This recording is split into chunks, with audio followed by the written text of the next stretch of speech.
তুমি এমন একটা ব্যক্তি যে কয় এর পিছনেই যাও, গেলে পরে তোমার ক্ষতি হয় লাভ হয় না।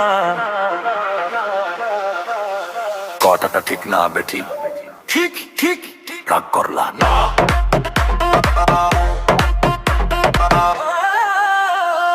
যখন তোমার কাছে টাকা পয়সা থাকে, তখন তোমার পাশে মা বাবা বন্ধু বান্ধব সবাই থাকে। যখন তোমার কাছে টাকা পয়সা থাকে না, তোমার পাশে মা বাবা বন্ধু আত্মীয় স্বজন কেউ থাকে না। ঠিক না বেঠিক?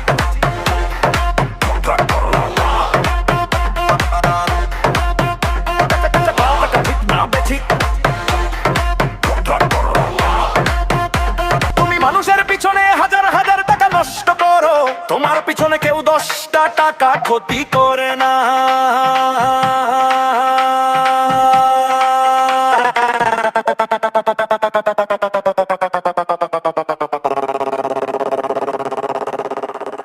এটা কি ঠিক না বেঠিক?